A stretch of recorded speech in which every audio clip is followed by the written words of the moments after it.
everyone, I'm Abby Sharp. Welcome to Abby's Kitchen. So today we are going to be doing another What I Eat in a Day YouTuber review, and as you can see, we are in the new studio. So we're very excited to be here. As you can see, there's probably still a lot of things that we need to do cosmetically. We also need to add a roof or a ceiling situation because you can hear the rain quite loud. It's raining really heavily today, but we're really excited nonetheless. And I want to give a big thank you to KitchenAid for sponsoring the appliances here. They are amazing, and I'm so excited to kind of get some really great use out of them. So you can check out the links below in the description to find out what I've got in the kitchen. And today we're going to be reviewing Megha and Matt from Keto Connect. They are keto bloggers, YouTubers. They also have a podcast called Keto for Normies. And they recently updated a What I Eat in a Day video for what they eat post-birth because Megha is a new mom, she's breastfeeding, and we're gonna talk a little bit about pregnancy and breastfeeding with keto. So before we get into the video, I want to, of course, give a little bit of a backgrounder on the keto diet. This has been around for decades, of course. However, it's recently gained a lot of popularity because of its supposed weight loss benefits. And of course, we're gonna talk about that. But basically the keto diet means that you're consuming a high amount of fat in the diet, a moderate amount of protein, and very little carbs. So most diets have you between 20 to 50 grams of carbs max, or about 5% of your total calories for the day. Research to date suggests that keto is safe for most people, and I do believe that in some clinical settings it may have some benefits. So for example, the keto diet has been used for decades to treat epileptic seizures. There's also some evolving research to suggest that it may help with managing blood sugars and insulin levels in people with type 2 diabetes. And finally, there is some really early preliminary research looking at its impact on things like Parkinson's disease and Alzheimer's. However, with the exception of epilepsy, the research is really still in its infancy, and I think we need a lot more larger, more better controlled studies to see how keto diet affects a lot of these different diseases. But of course, I know most of you are wondering about the weight loss benefits. So let's get into that. Now, research has found that the keto diet may be effective at promoting short-term weight loss. However, long-term weight loss, as you know, with pretty much every other diet, is where things start to get a little bit murky. In a 2013 meta-analysis, researchers found that those following the keto diet lost an average of 0.91 kilograms more than people who were following a low-fat diet after 2 years. And while the statistical analysis would suggest that this is a significant difference in weight loss, in the real world, after 2 years, is 2 pounds really going to make a difference? Probably not. In another 2-year study, researchers found that people who were following the keto diet did lose significantly more weight than those following the low-fat diet. However, most of this weight loss happened in the first few months of the diet, which is often as a result of water weight loss.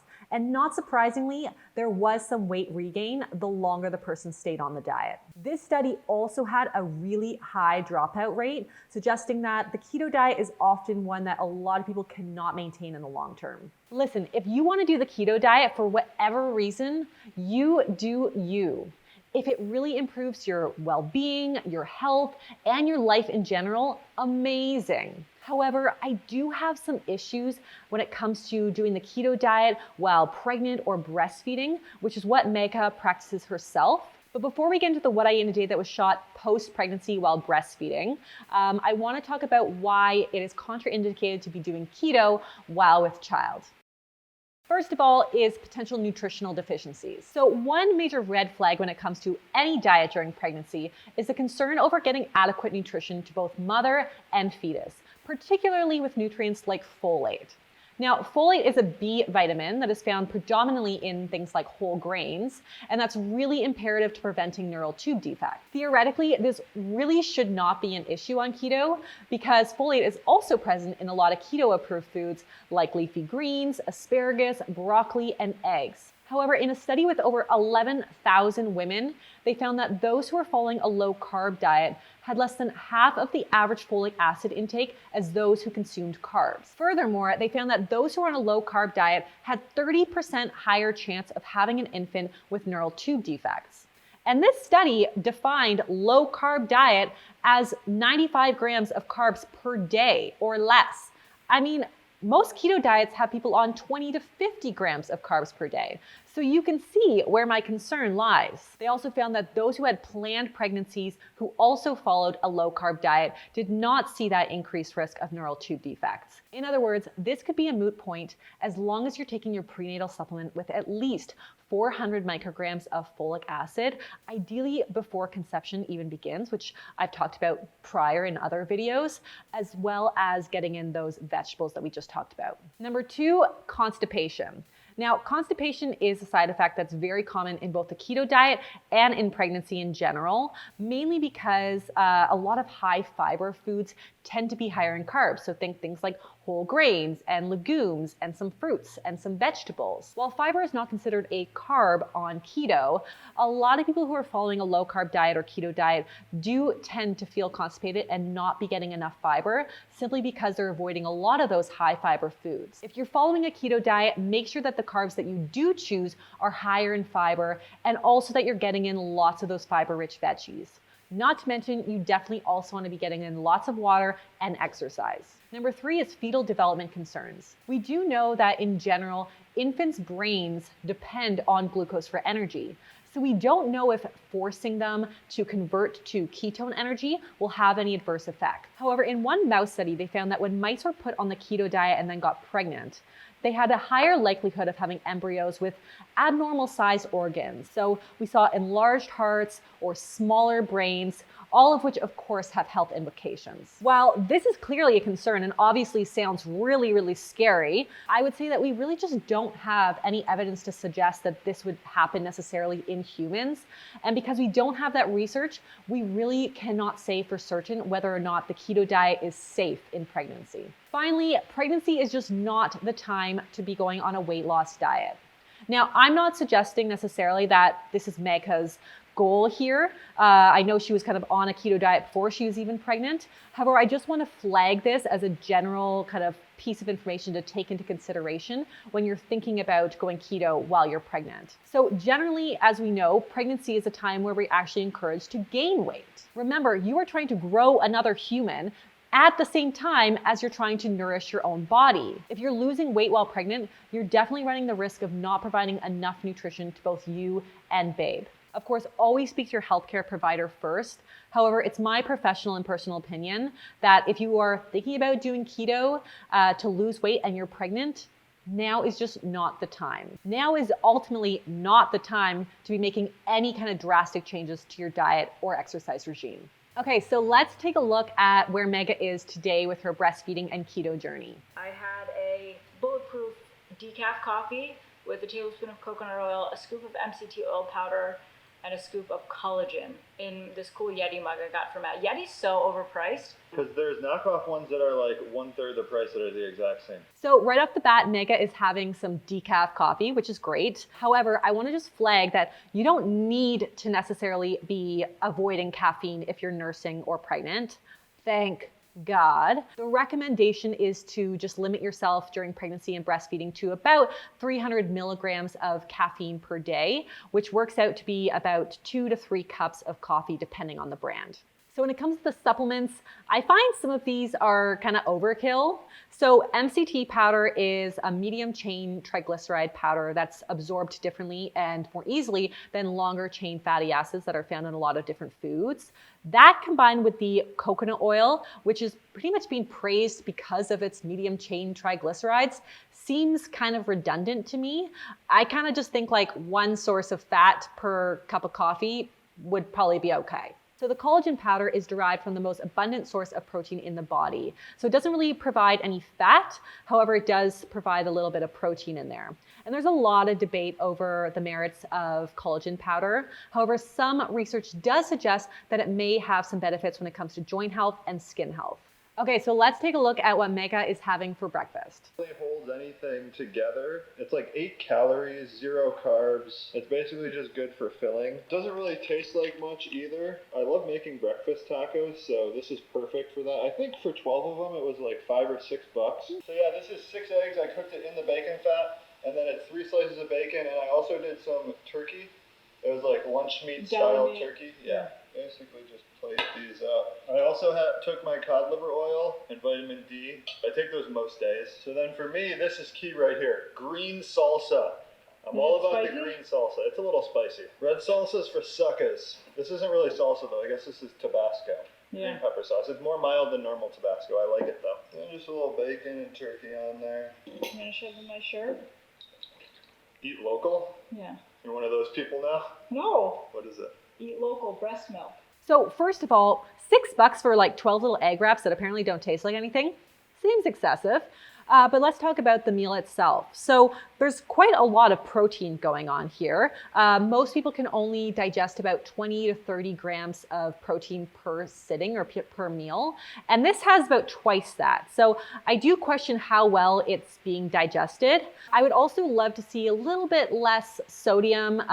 There's a lot of processed meat going in there. And also would love to see some vegetables. I mean, would it kill someone to just throw a little vegetable in there? Some salsa, some guacamole, some bell peppers. I mean, I would take an onion at this point. Remember we talked about constipation? This is how that happens. Just throw a veg in there. All right, let's move on to lunch. They are. They're going to have both of them. I just convinced her. Here's your kebabs. Thank you. Oh, wow. Beautiful. You got the chicken, peppers, the squash, the mushrooms, which are gross. Oh, look at that big garlic. That looks awesome. I love this meal because we've got some protein. We've got a variety of colorful vegetables. That roasted garlic looks amazing. So I approve. All right, let's look at dinner. It's a pretty big one. I think it's like 12 ounces. Mine is the same. And then Brussels sprouts. And this is a recipe from our food blog. I'll link it below. It's Brussels sprouts, but I didn't do bacon. I did ghee and garlic and onion. Shallot or onion? Shallot. And we got a sponsor for the video today. That's a lot of meat. That is a good, healthy portion of meat. And like I said earlier, when it came to the breakfast, I just feel like this is a lot of protein to be digesting in one meal. So like I said, most people are only digesting like 20 to 30 grams of protein per sitting. This is easily 3 times that, along with quite a lot of fat as well, which I get is the keto diet and that's the purpose. But it seems like it would be really heavy in the gut. Okay, so we've seen their meals. Let's take a look at what baby's eating. I'm the same way. Whenever babies come over, it's just like, go get the fruit snacks. They're in the drawer. They're in the cabinet. It's just like fast food galore for my dad. So I think that's going to be the biggest thing. It's just cheap. It's simple. I want instant gratification that the baby likes me. Eat this and be happy. Okay, so like we talked about with keto and pregnancy, there really isn't a whole lot of research when it comes to lactation and the keto diet. However, the medical community does have some concerns. Number 1 is ketoacidosis exacerbated by lactation. A number of published case studies have found healthy young women who are following the keto diet being admitted to the hospital with severe ketoacidosis. In other words, their ketone levels got so high that their blood pH became out of the normal range, which of course is very life-threatening. While most non-lactating women can safely be in ketosis, there's a higher risk of ketoacidosis in lactating women because they require more energy from fat to produce breast milk.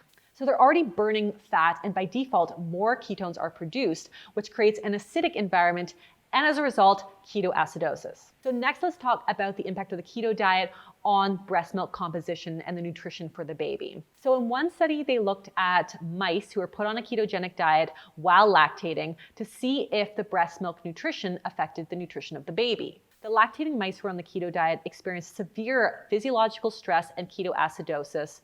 And in fact, all of the keto diet lactating mice died, and their offspring were considered small for size. While I think this is important information, breastfeeding mamas, do not freak out.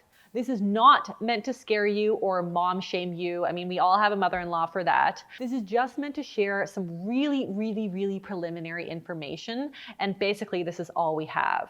This is still just based on mice research, so we definitely cannot extrapolate this to humans yet. The research we have to date suggests that we should really be cautious when considering any diet while breastfeeding, including the keto diet. However, without any strong evidence either way, I think the best thing that we can do if you are considering a keto diet while breastfeeding is to work closely with your doctor and a registered dietitian to make sure you're doing it in the safest way possible. This may include measuring your ketones more regularly, or monitoring any abnormal symptoms like nausea and vomiting a little bit more closely. But it's really not recommended to be following the keto diet while breastfeeding or pregnant without any medical supervision. Okay, let's get back to the food. Are you gonna have more snacks? Little Let's baby finish my feet. dinner. So I ordered these. They're the good to go bars. 160 calories, 13 fat, 6 protein, 15 total carbs, of which 7 are fiber and 5 are erythritol, 3 net carbs total. I don't really like it that much. I tried one. So the flavor isn't too intense. It's vanilla almond, but the texture is nothing like any other bar. And so I'm always like craving different textures, and so it's nice to have the options. It's very like a dense muffin, right? Okay, so a lot of these low carb bars contain some kind of sugar, alcohol, or artificial sweetener to add sweetness. So in this case, she is talking about this one having erythritol, which is a sugar alcohol. And for some people, some more than others, sugar alcohols in excess can cause a lot of bloating, gas, discomfort, etc. If you can get away with that without discomfort, along with the 7 grams of fiber, I mean, you do you, but I feel like I would be kind of drowning in my own stench. But me, I think I'm gonna pass on the gas. Okay, so let's take a look at the macros. So Megha is consuming about 2,600 calories. 5% of that is coming from carbs, 64% from fat, and about 31% from protein. Okay, so first let's talk about what I'm liking here. Number one is that there was quite a lot of veggies going on, with the exception, I think, of the morning meal, which, yes, could use some veggie love. I liked that both the lunch and the dinner had lots of color for veggies. Number two, there was some good variety. So despite the fact that they, of course, were restricting carbs, I like that I saw a nice variety in both the proteins and the vegetables that were represented throughout the day. And number three, she's consuming enough calories to meet her caloric needs. Now, I know a lot of you guys are probably thinking that seems like a lot of calories, especially in comparison to some of the YouTubers that I've reviewed here previously. However, it's important to keep in mind that women burn about 20 calories per ounce of breast milk produced. Put that in perspective, when I was exclusively breastfeeding my son, I was pumping about 47 ounces of milk a day, which created a caloric deficit of about 940 calories. So yeah, don't get between a breastfeeding mama and her food. Now for Megha, she is an active young woman, so she probably needs somewhere between 2,000 and 2,400 calories baseline. Add on another 500 to 1,000 calories for breastfeeding, and yeah, her caloric intake makes total sense. She is a woman who is fueling her body with enough calories to both support herself and her breastfeeding infant, and sadly, in this day and age, that deserves an applause. Now let's talk about what I don't love. Number one, there's a lot of costly, expensive, keto-specific products. Now I watched a lot of their videos, so this one wasn't actually too bad when it comes to the convenience food items. And let's be real, I mean, they just gave birth. I cannot even believe that they're cooking anything from scratch because that was not me. But I would say that the way they're doing the keto diet is very costly. I mean, meat alone, beef alone is very expensive, not to mention all of the supplements, the MCT oil and the collagen and those like egg wrap thingies and the bars. When I watch their videos, I just can't help but hear, you know, cha-ching, cha-ching, cha-ching, cha-ching. And I just know that these things cost a lot of money. However, I want you to know that it does not necessarily have to be that way. Also, the rain just got like super loud. It's like a tropical rainstorm out there. So just bear with us, folks. Number two was that they were definitely looking a little low on the fiber. So constipation, I already talked about, very common in the keto diet, as well as in pregnancy and postpartum. And so with those vegetables and the good to go bar, we're looking at just around like 17 grams of fiber for the whole day. And most women need between 25 and 30 grams of fiber to promote good gut health and regularity. And let me tell you, those first few bowel movements post-birth are traumatizing. So if you are feeling a little bit like your bathroom visit is childbirth 2.0, do yourself a favor, up the fiber, eat some more of those low carb vegetables, choose the carbs very wisely so that of course you're focusing on higher fiber sources, or of course take a supplement. Now I also just recently saw that they uploaded a video about why salad is bad. I'm gonna need a whole video to unpack that one for you, but I will just say salad is not bad. If you love salad, if you love vegetables, keep eating salad and vegetables. And number 3, I've got some concerns over baby's future health and nutrition. Generally, I'm not really that concerned about Megha's diet. I actually think she represents the keto diet in a pretty well-balanced way. However, I really, really hope that they're not gonna be putting their baby on a keto diet once they start solids. So a breastfeeding infant is getting about 40% of their calories from carbs in breast milk. So their baby is getting a good source of carbohydrates right now. However, when baby starts solids around 6 months of age, that baby's gonna need about 95 grams of carbs per day to meet their caloric needs. I actually don't know what Megha's long-term plan is when it comes to feeding her family. If this is something that she's discussed in detail, please let me know. However, what I really just want to do is flag for the rest of you guys who are watching at home that the keto diet, unless it's medically supervised for a very specific reason like epilepsy, is really not an appropriate diet for a child. Hard stop. Well guys, I hope you enjoyed this video. I am going to be following it up with another video in a couple weeks where I'm going to be debunking all of the claims that Megha and Matt made when it comes to the idea that salad is bad. So stay tuned for that. If you loved this video, be sure to subscribe to the channel, give me the thumbs up, leave me a comment below with another YouTuber that you want me to review, and I will see you next time on Abby's Kitchen. Bye!